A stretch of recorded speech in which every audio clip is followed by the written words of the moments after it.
Welcome to the Art of Listening to Your Body podcast. My name is Dr. Jinong and I'm your host.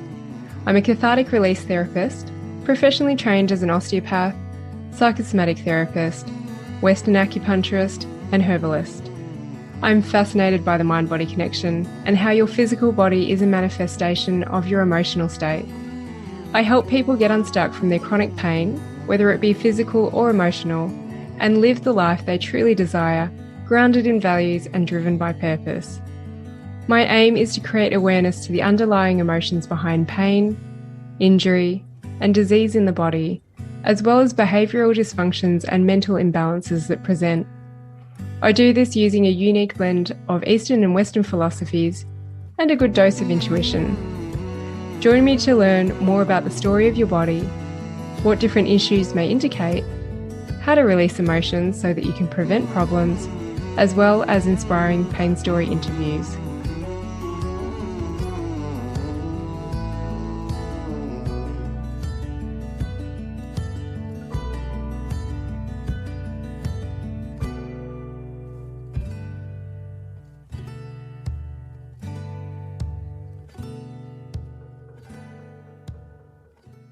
Today I'm joined by Jess Nalu, who's also known as the Vulva Lady and is changing the world one vulva at a time. She has a massive art project in mind that is currently underway, and I will leave her to share all of the details around her work and the direction that she's heading in. A heads up that Jess does like to swear throughout this. So if you've got little people around and you don't want them to hear this, then listen in your own space or pop your headphones in. And there is some reference to sexual abuse during this podcast as well. So just keep that in mind before you listen. Thanks for joining me today, Jess, on the Art of Listening to Your Body podcast. Can you start by telling us a little bit about who you are and what you do? Sure. Hi. Thanks for having me. My name is Jess Nalu, aka the Vulva Lady, and I'm leading a vulva revolution or Vulvalution, and by way of a 1 million vulva art project where women are sharing their vulvas and empowering themselves and each other to normalize what the body looks like and how sacred each one of us are, and that we don't have to look like the porn industry states, and that everyone is beautiful in their own unique flower-esque vulva. Yeah. So that's fascinating. How is this project coming together and what motivated it? That's a great question. So it's funny. So I was in this course with one of my mentors around like a pussy reclamation, and one of the assignments was do something out of your comfort zone. And I pretty much live my life out of my comfort zone. So I woke up to a dream, like to do this project. And I was like, no way, like no fucking way. Can I swear on here? You can. Okay. I was like, I cannot do this. And then I just like sat with it and I talked to my little pod that I had. And I asked them, like, what do you think? Like, what do you think about this? And every single one of them was like, you have to do this. And so it started with my little pod. And then I put on the top of my paper, my vision is greater than my fear. And I started reaching out to the women in the container, and everyone said yes, except for 2 women out of the 40 something that I asked. So I said, clearly this is what is needed. And honestly, in my own journey of taking my own photo, because I'm not someone that's out there, sending my vulva to everybody. So I had to go through my own process of like all of the narratives that we've been conditioned to believe about our bodies. And I've had 2 children, and I was like judging myself and like, oh, like what if, all of the things, right? All of the shame, judgment, and nonsense. And it was cool because I could walk myself through what wasn't true for me and what was. And then literally the next day, another goddess had the same experience. And I was like, oh, I've got you. I've just gone through this process. And I supported her through it. And it just was shown to me that when women stop having to hide that most sacred part of ourselves, but we still can be anonymous because it's all anonymous. But standing in sisterhood and like just being like, here I am, you have nothing that like you can take from me anymore. Like I'm visible, I'm seen, I'm not hiding away anymore.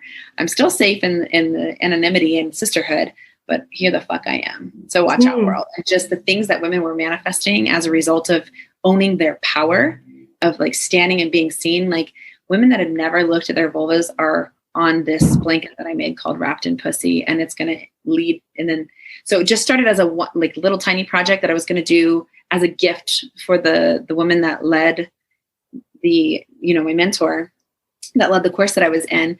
And then it just like I kept dreaming up more and more. And then I got the vision to be like leading this as a movement, as a 1 million vulva art movement. And it just kind of kept evolving from there. So like, I know that's a lot, but it's just really powerful. And the things that women were like manifesting as a result of like standing in their power was so beautiful. Like one woman like manifested her soulmate and the house that she'd been searching for in Hawaii for like years. Like it all happened super fast because that's how powerful we are when we step into our femininity, into our vulva power.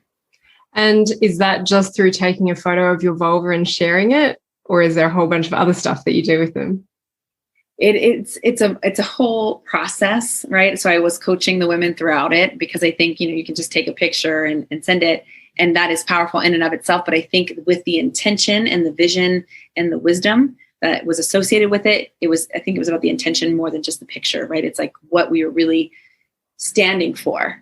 The picture is symbolic of the greater vision, of the powerful message that we're here to create and to rise as divine feminine in this planet. And at the same time, without emasculating men, because if we keep doing that, it's never going to win. So here we are to rise together as divine feminine and masculine. I'm definitely going to get you to break down divine feminine and masculine in a minute, but with your vulva art project, so you've got a blanket, I can see it in the background there. So you're adding pictures to it, or is that it? This is just phase one. Okay. I have a lot more to go and lots of other things coming with the 1 million vulva art movement. But essentially with the 1 million vulva art movement, I'm going to collect 1 million pictures plus. How many have you got so far? So far, I have about 100. So, but I haven't really I'm just getting started. This is very fresh. So I know it's just going to take off and it's going to be beautiful. But I want to take over a museum. That's my big vision. And so that when a woman walks into that museum, she can see herself in another woman and feel like, you know what, I'm beautiful. Because there have been many times my girlfriends and I have been talking and what if it's like this? And like all of the things that we're taught, like without even realizing it.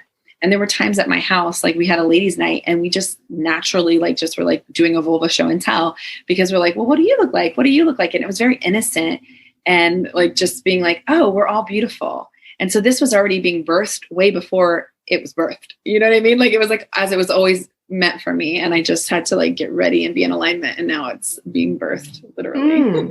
So you want the 1 million vulva images displayed somewhere? Do you know what it's going to look like? I have some ideas, but we'll keep it like a surprise. Yeah. Well, let's just talk a little bit about, the way it looks, because some people think it should look a certain way. So can you, talk a bit about your experience and your knowledge around working with women and the shame that they feel around how certain things look a certain way all over their body, but with their genitals. Yeah, absolutely. So some women have more inner labia, some have bigger outer labia, some women have hair, some women don't have hair. So there's this idea it has to be super tiny and whitewash, some porn stars will bleach their vulva. And it was really important to me to have diversity. So I have women of color on here of all different ethnicities, Asian, Black, Indigenous, and so on. And I'm Native American as well. So I definitely feel like that was important to me to have that ethnic diversity, even though I'm white appearing, there's that indigenous blood, right? So, so just showing women look, it doesn't have to be this way. If you look back, I know that those who listening on the, can't see it, but there's some women that have different things and the labia here is more wavy and then this one's really tiny and just different colors, shapes and sizes. And to realize, look, no flower looks the same and no one's judging the flower. They're just wow, what a beautiful flower. And what if we could just look at our vulvas and other vulvas and just be wow, how beautiful and different. I feel like every single woman on here is beautiful and each one looks different. And it's so amazing to see the diversity that exists in our world. And it's just I'm just so honored and I don't take it lightly that women have entrusted me with the most sacred part of themselves, and to just be the leaders of this movement and being like, look, I'm willing to risk being seen to help other people. There are 2 women on here that are virgins that up until this project did not look at their body. They were that disconnected. And this was a beautiful moment to reconnect. And that leads into like, there was a woman in my building and she's full of plastic surgery and she's never like explored her own body. Like she's just cutting herself up. So one of the visions of the project is to educate and raise awareness. So we quit doing labiaplasty and like cutting our vulvas and like hurting ourselves, and potentially like educating and stopping genital mutilation in the countries that still practice that. So yeah, it's like raising education and awareness and just being like, look, connect with her, like talk to her, see her. She's like in her 50s, has had a child and has never self-pleasured. And I'm like, what? Like you're missing out. Like that's an anti-aging thing. Like you don't need to be doing all this surgery. Just play with yourself. Can you talk a little bit about the labiaplasty that happens? What do you know about that? I haven't done extensive research on it, but I know like certain women after they have children, like things change and get a little looser. So they'll like, try to like tighten it up or sew it up or cut it up. Or if they feel like their labia are too big and meaty, so to speak, they'll cut it up and like make it smaller. And it was interesting in this project. Something that I learned is like, there's like when you have children in the vaginal opening, like you'll see like these like little pieces of skin, and it's actually the hymen that comes out when you birth. And so you can kind of see that. And I know like, it was cool to see other women have that, because I was like, am I broken? Like, what's wrong with me? And one of the women on here was a gynecologist, and we were like on Zoom, and I was like, look at this, like, what's up with this? And like, just really being vulnerable and just being like, and she's like, oh, that's your hymen. And it was like, as much as I've like learned, I still continue to learn, because I feel like we're always like, there's always more. Right. And so that was very fascinating. I'm like, oh, I didn't realize that. I was just like, oh, maybe it's something got torn when I was giving birth. So it's just like, it's discovery, right? Like I'm learning more, these women are learning more. And like, we're all just like on a journey of like discovering our bodies, because we haven't been taught to know about our bodies. Like we get some lame ass sex ed in school, and most parents aren't talking to their children about their bodies. Most men and women, some of them don't, some women don't know about the clitoris. Like they don't know where it's at. They don't know what it is. And even I felt up until probably like a year ago, silly saying vulva, because we're called the vagina, but that's actually not correct, And so I had to come to peace with the vulva. Like, even though I do the work around the vulva, like saying it, I felt like, oh, this is weird. Right. So it's just like reprogramming all the false narratives that we've been taught, from the way it looks to the way we talk about it to the way we connect to it. And yeah. Well, I remember this story. I think it was told to me by a pharmacist, and an older lady who was like, I took that medication, but I feel so sick. And it took them a while to work it out. But, she always said things like down there, would never say vulva or vagina or anything like that. So this is an older lady, and it turns out, pessaries are like the tablets that get inserted into the vagina for treatment of various things. She swallowed it. She didn't realize a pessary meant, not many people know this, but like that a pessary was to be inserted into the vagina. But it was just, she obviously felt awkward, and there was a lack of communication with the doctor, and she took her medication the wrong way. And that's why she felt so sick, because she swallowed it instead of inserting it. Oh, wow. That's incredible. And what are your thoughts about how we should teach our kids to use the proper names? Because I've also heard a really horrible story. It was just told to me. I won't go into too much detail about it, but it was published in the newspaper about how this kid in their family, the penises were called the frog. And so and within the family, they understood that, but then there was some sort of game, and the wrong thing was said. It was like beat the frog. And this poor child got, again, I'm not clear 100% on the details, but because of using the wrong terminology, because there's shame around saying penis, vagina, or vulva, or anything around genitalia, this poor kid was hospitalized because of the injury that was caused. Wow. So what are your thoughts about how we should communicate this with kids? Yeah. And naturally we'll explore. Yeah, I definitely have. I have 2 children of my own, and we name things as they are. It was funny because when I had this project in my house, I was like, am I being a bad mother? Like, what's happening here? And my children, I'm like, look, this is sacred. This is art. This is the body. There's nothing to be ashamed of. It's just who we are as human beings. And I think it's important to just name it as it is. And I think because there is a tendency for sexual abuse to occur in childhood, when we teach children the proper names of their parts, of their vulva, of their vagina, of their penis, it's important. And to also have those conversations of like without shaming, but hey, this is your beautiful body part. It's so for you. It's not for anyone else. And to talk about it in a way to let them create safety and educate them, like it's not for other people to touch too, because I have been sexually abused and so many women have been sexually abused. And it just, when we don't educate our children and talk about it, then it just keeps the cycle going. And so for me, it was really important to educate my children. Like, look, this happened to me when I was little. And like the way we avoid this is having safe boundaries and having safe conversation and just being very transparent about it. And normalizing nudity so that it's not this taboo thing and be like, oh my goodness, you can't see me naked.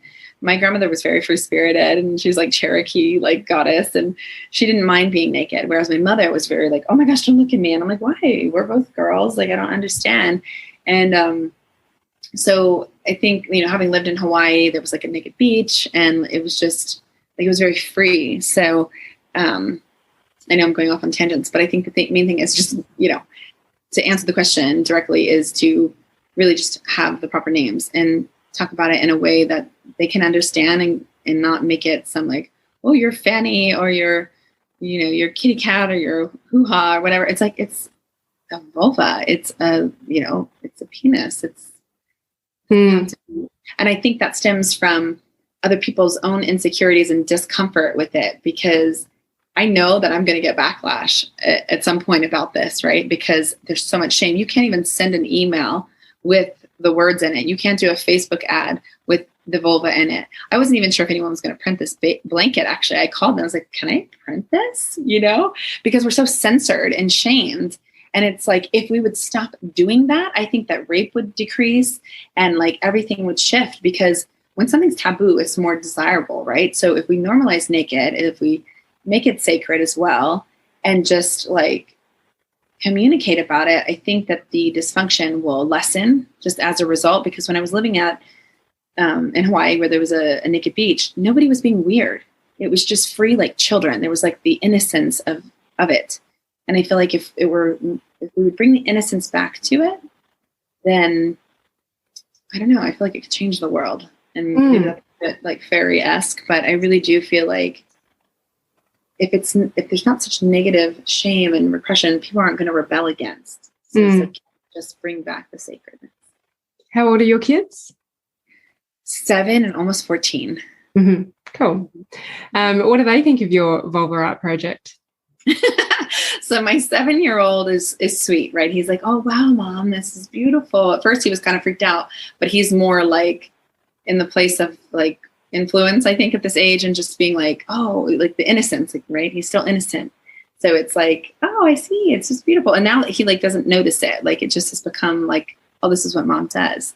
Now my 14-year-old is like embarrassed, right? It's the weird age of puberty. His friend came over the other day and he's like, take it down, Mom. I'm like, no, if I take it down, I am letting the world and the patriarchy and all of that shit that has shamed us and why I'm doing this fucking project win. If your friend doesn't want to see it, he doesn't need to look at it and he doesn't need to like be near it, but I will not take it down. And I thought about it and I was like, if I take that down, what am I saying to the universe?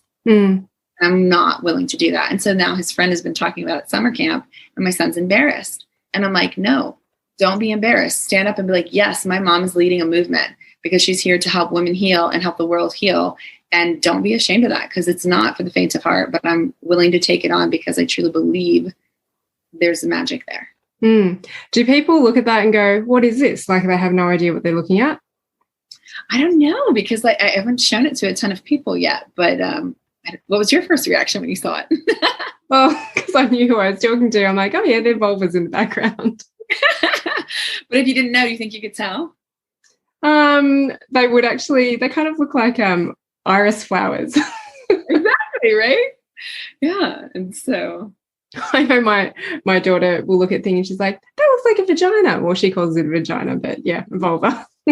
how old is your daughter? She is 6.5. Okay. And are you having conversations with her around like naming her parts and just feeling like safe in her body? Yeah. Well, I guess I was trained as an osteo, and so they're all anatomical parts, right? Yeah. Yeah. And I think that there's a point there too, not making just medicalized as well, like letting her know how sacred and powerful and beautiful it is, right? Yeah. So can you talk a little bit about that? Yeah, absolutely. So I think sometimes it can go like the pendulum can swing really far. So we either medicalize it or we sexualize it. And so what I really want to do is find that middle ground where it's a sacred body part. Yes, it's sexual, and yes, it's medical and anatomical.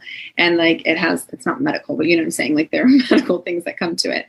And so I think coming to a place of the holistic perspective on it, like it is like where babies are born, where creativity is birthed energetically, like where we manifest. It's the money center. It's the like birth center of not only our babies, but like of our like lives and our money. Like every woman that I work with, she either doubles or triples her income. And that's not something like I was offering. It was like, I was noticing it. Like every time I work with somebody, they're like doubling and tripling their income. And I'm like, why? And then I was like, oh, because that's the creative, like the sacral chakra.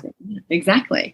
So it's the creative center. And so it was really fascinating because and I'm not like making that claim that I do that. And it just was like, I'm just sharing that as relativity of like sacredness of it. And I think when there's been trauma or sexual abuse, we can either disassociate and we can make it become either like we don't connect to it at all, or we can get really medical about it, or we can get really sexual. I knew I went through a phase in my youth where I was like trying to reclaim my sexuality. So I was like really like exploring my sexuality. And I feel like I was and it was younger, like my younger, like teen years. And I feel like maybe I wasn't ready for that because it is such a powerful thing. Like when you have sex with somebody, you're changing energy. It's like, there's a lot going on. So that's why I say when you bring the sacredness back to it and like, let our daughters know like how beautiful and powerful it is. And that it's not to be just given away or to get a guy to like us or to prove something. It's like to find what feels true to you, like tune into your heart, to your body. And like, as Mama Gina says, she's one of my mentors, like tune into your pussy and like, she will listen to you and guide you. Like, I don't know if you've had the experience where you've been with like the wrong lover and you literally can't get wet. It's like, she's telling you that's not the right motherfucker. Like she's warning you. I'm like, oh, if I would have listened, I would have avoided a lot of pain. Like, why did I not listen to her? Right? Like we know it. Like we can feel it. And so, yeah. So I know a few women in the feminine embodiment space and they use the word pussy. Can you talk about that? Because a lot of people would think that that's maybe a bit of a derogatory term. Yes. So there's a book called Pussy a Reclamation, and I'm all about like women rising up together. So I'm happy to share like other women that are leading this movement together because right, we need each other. So Mama Gina, Regina Thomas-Schauer wrote that book, Pussy a Reclamation. And I'll tell you what, the first time I heard that word, I was so like, oh, I can't say that. Like it was very triggering for me. So I read the book and it was like, oh, okay, I get what she's trying to say. Like we get to reclaim the word. We get to redefine what pussy means.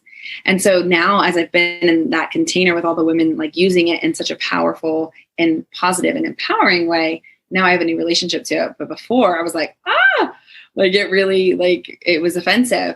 And so I think everybody that might have a trigger around that word, read that book. And even if it takes a minute, like read the book again and like, just like touch base with yourself and feel like, okay, why is this triggering me?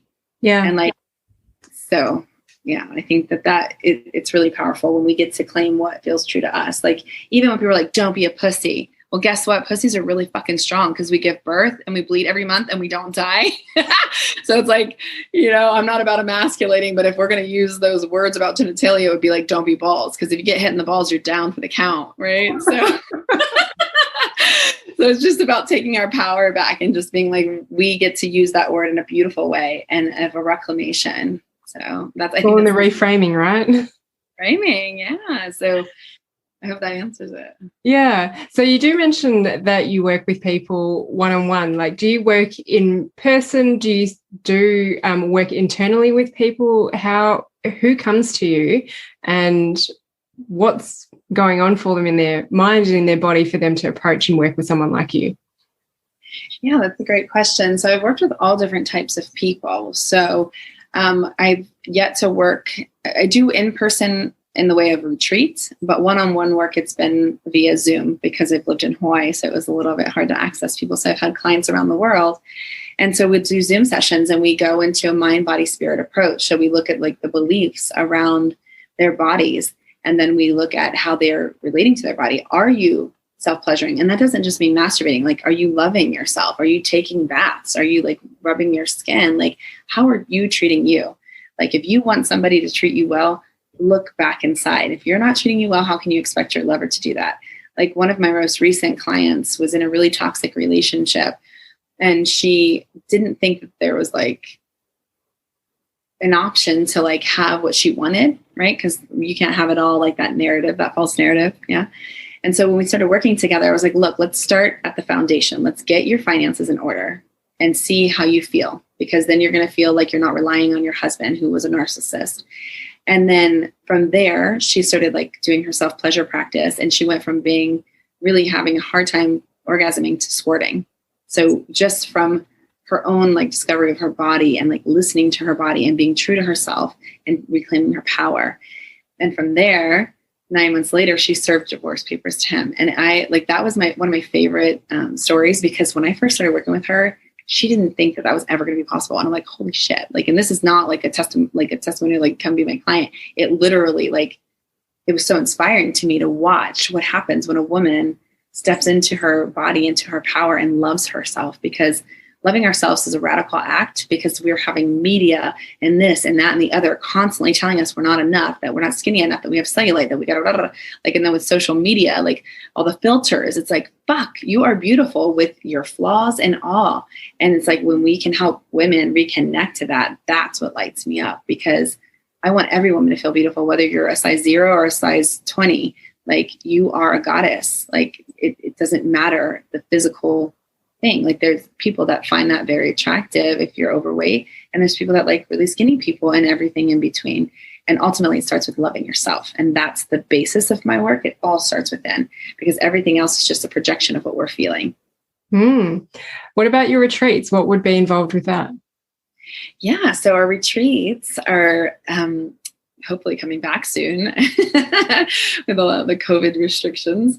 But last time we got together, it was in Hawaii, and it was really a beautiful experience where we did different exercises to help the women feel more embodied and to feel more confident and to feel more free, and then to come together with other women to unite in sisterhood, because so many times women don't have sisters as we age and get into adulthood, and it's more women against each other. And my vision is to bring women together where we're holding hands, linking arms, and rising higher together in sisterhood, because it's really healing and fun. It's super fun, right? And so like my vision is to be like clothing optional wherever we go, if that's comfortable, and it's not, of course, mandatory, but just really falling in love with our bodies and celebrating each other and celebrating life and sisterhood and fun, and then working on some strategy a little bit. But all of the strategy falls into place when we're in alignment with who we really are and like what we really want. But a lot of women know what they want. Like, if you ask most women, what do you want? They're like, I don't know, because we're so busy being mom or being this and being that. So it's like really bringing women back to like, what do you want and how can we have the most fun doing it? And everything else falls into place. Yeah, that's so true. Getting clear on what you want and what you desire. And those are the rights of the sacral chakra. Yes, exactly. So, sorry, my mind just went elsewhere. It went back to the very start. I don't know if you know, there is an art gallery in Tasmania. I can't quite remember the name. It might be called the Mona. It's like the modern art something. And I believe there's like a giant vagina that you can walk into. Oh, that's amazing. And that's in Australia, you said? Yeah. Yeah. In Tasmania, which is like the little stage right down the bottom.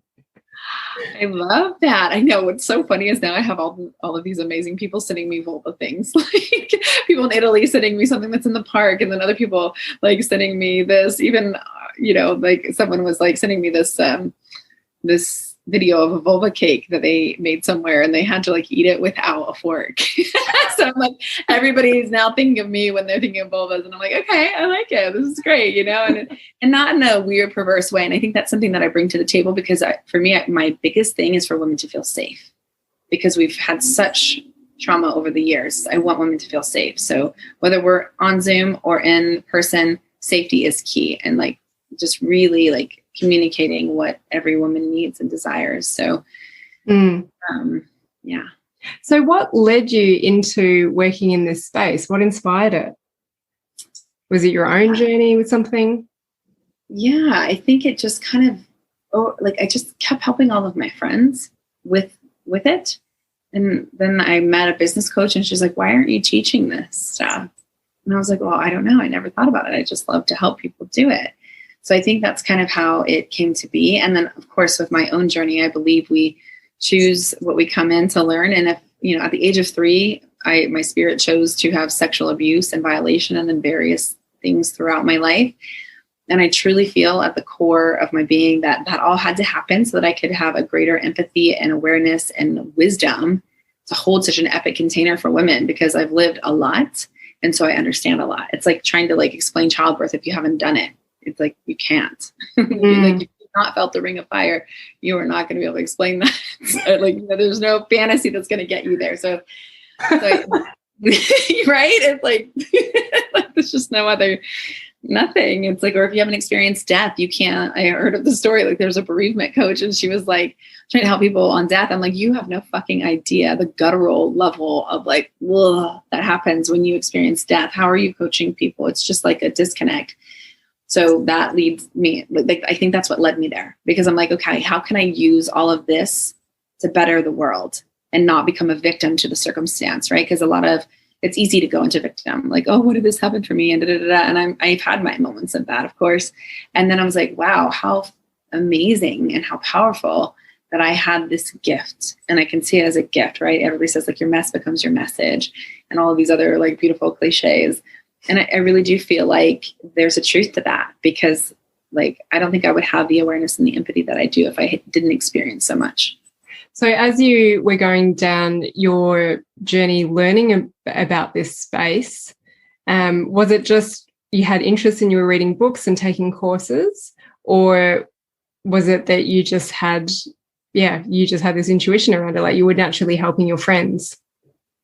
Yeah, it was just a natural intuition. And through my own exploration, I was very curious about sexuality growing up. And I think I probably would have been more so had I not been raised Christian. So I repressed a lot of it. And so as I was doing all of that programming, I was like doing my own journey and following my intuitive gifts, because that's one of my superpowers, right? Is the intuition. And then like just doing it with friends. And then, as time went, I got fascinated and I was reading books, and I did study psychology. So maybe there was something in there as well. Like in high school, I went to college and I was fascinated with psychology and understanding how we work and how our brains are. And so I feel like that's super fascinating. And I always want to keep learning. Like there's some ideas that I have about continuing education and like just learning more and more about all of this topic, right? Like I love that like orgasm, a lot of it occurs in the brain, and like people that are paralyzed can actually have an orgasm from different stimulation and different points in the body, that it doesn't have to be genital touch. So I'm fascinated by it. So it's like a combination of taking courses, my intuition, reading books, and just consuming it all. Like I don't watch TV. I'll go on like Gaia or go and read a book and like just learn and learn and learn. I'm just obsessed with like learning about this whole human experience. So as you were learning more, is that when you started to heal the things that had happened in your past? Can you go into that a little bit more?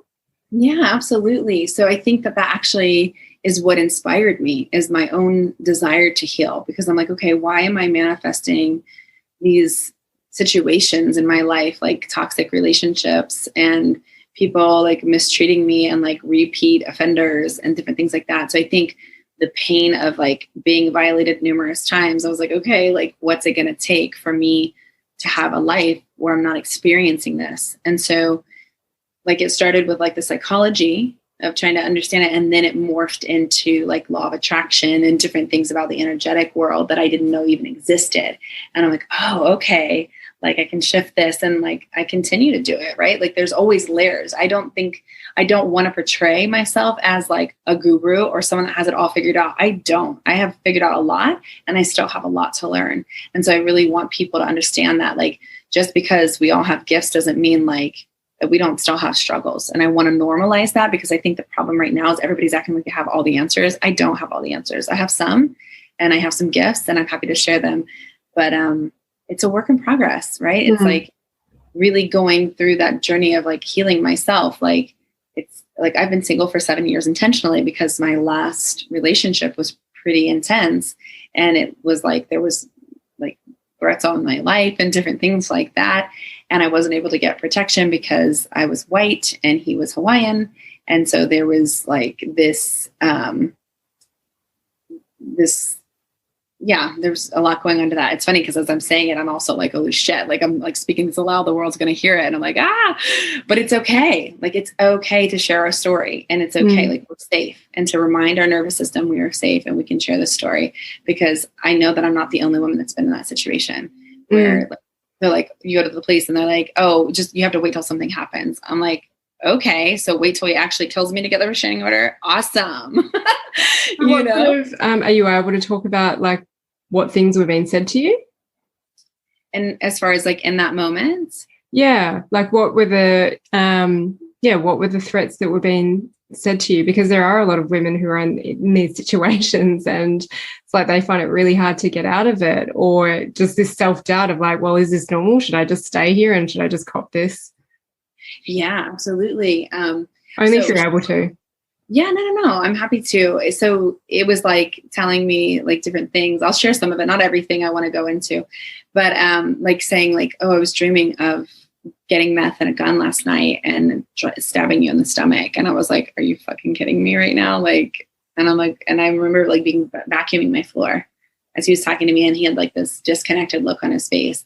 And I was like, but why would you do that? I have a child. And like just trying to really stay calm and like navigate the situation because it felt like I was scared. I was like, just keep vacuuming. And I feel like my grandparents that passed on and like all my spirit guides were like protecting me because I just like stayed calm and like tried to speak to his rational mind and eventually got him out of the house.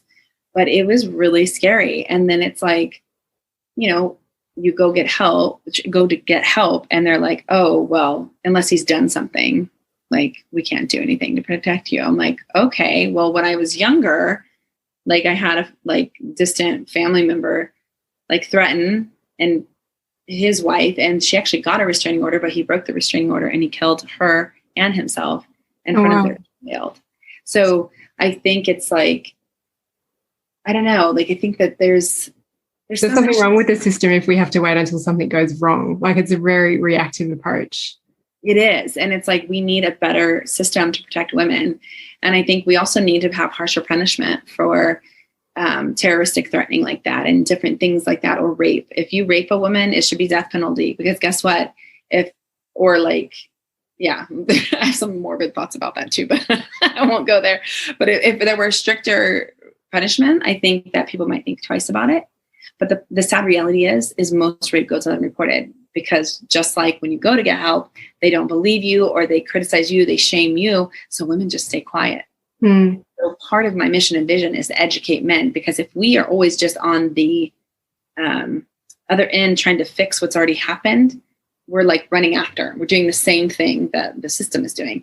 But if we educate from the ground up, then we can affect change. If we teach young boys how to treat women and how to treat themselves so that they don't become violent and aggressive where they feel like they have to do that, like to love themselves, right? Because if a man loved himself, he wouldn't need to rape. So if we get to the root of that, then we can change it. But if we're just doing, what's the word I'm looking for? But you know what I'm saying? Like if we're going after the problem, like going and I'm like blanking the word. but it's never going to work like that. So when we emasculate the men, we're not doing anything different than what they're doing. So we have to like, unfortunately, I know it's but our souls chose to be women, right? So we have to rise them up.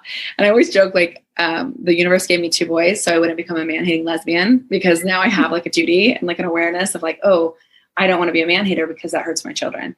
So how do I get to show up in the world and be an amazing mother for them so that they can be an amazing men in this world and change the patterns of what has been so violent toward not only women, but to themselves as well, right? Because we're all one. Can you share with us what divine feminine and divine masculine is? Yeah. So in my experience of that, the divine feminine is the highest truth of feminine essence. It's the goddess energy, the mother energy, the more yin, right? It's the yin energy, just that receptive energy. And we have both inside of each one of us, right? So, and I think that's something we don't get taught. You have to be one or the other, but we each have divine masculine, feminine inside. And then the divine masculine is the king energy, the protector, the beautiful supporter energy. And that's really basic level, but just that little dance of give and take, receive and give. Oh my gosh, what else do you want to share with us? I know there's so many things. I feel like I'm going on all these tangents because I love it. And I'm I want to tell you everything. Yeah. Is there anything that I missed that you think that you need to share with us? I think really important is for people to really get in touch with their bodies, to get off your cell phones, to put down the social media, to stop looking at other people, and to find that love inside of yourself, and to really reconnect to who you are. If you would ask most people, who are you? It's somebody asked me the other day and I was that's a really good question. I feel it's sometimes I don't know who I am, right? I'm constantly evolving. And so it's if we take that time and that silence to really go within and figure out what we desire, what turns us on, what makes us feel happy, what brings us joy, really get into that beautiful space, what a different world it would be. If we would normalize naked and sexuality and the sensuality and the beauty that happens when people come together with reverence for one another, the planet would change, because instead we're letting violence be seen. So you can't see a nipple, but you can see someone getting murdered online. What in the F is up with that? I don't know about you, but I'd rather see somebody naked or having sex or whatever in some kind of realm of that's so taboo than seeing someone murdered. But yet we're normalizing that. And we're letting our children play these violent video games. And yet we're don't look at a vulva. So what's up with that? Right? That could be a whole nother conversation, but just to touch on that and to really look at where our values are. If you're a woman and you've yet to look at your vulva, don't shame yourself for that. Go check her out. Find the beauty in your body.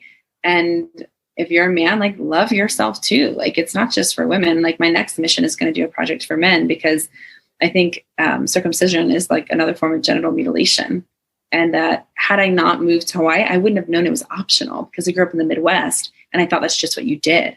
And then I found out, oh my goodness, this is optional. And there's 4,000 nerve endings on the tip of the penis. So when you cut the foreskin off, you're hurting, it just desensitizes it.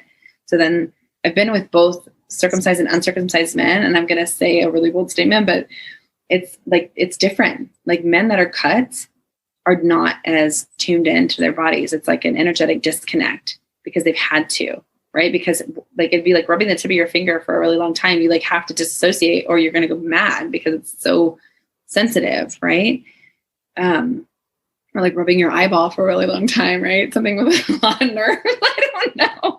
You know what I'm saying? It gets irritated. And so I really want to raise awareness around that, because it doesn't need to be done. And everybody's oh, it's clean. And it's all in the name of religion. And all this goes back to the religious shaming so that they can have control over us. And it's if we were meant to be cut, and if religion is your reason, well, why would God make us that way? Right? So I'm not religious, but I'm just saying, I don't think if nature created us that way, it's meant to be there. We're not cut off our tip of our nose or something. So, I'm very passionate about the human body and just really getting back in touch with the truth of it, and not all of these things that are dogmatic or methods of control and fear and all of that shit. So where can people follow your work or the Vulva art project so they know when it's launching and they can have a look at everything? Absolutely. So I'm the Vulva Lady, so VULVA, on Instagram and Facebook. And my email is info@thevulvalady.com.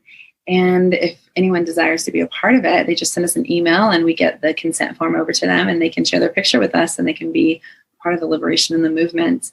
And we're working on some fun things and some in-person gatherings so that we can get professional photographers in and really make it beautiful. Right now, these have all been selfies because of COVID, when they've turned out really well. So it's awesome, but I want to take it to another level as well. And I've got some great things coming up. So I'm the Vulva Lady everywhere.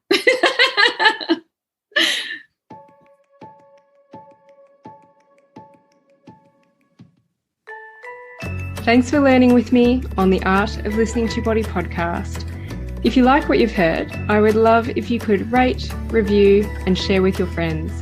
You can find me on Facebook and Instagram. My handle is The Art of Listening to Your Body. If you're interested in working with me, I offer online courses for the general public and trainings for practitioners, therapists, and coaches. I also open limited one-to-one coaching spaces throughout the year. If you would like to find out more, head to my website, drjinong.com.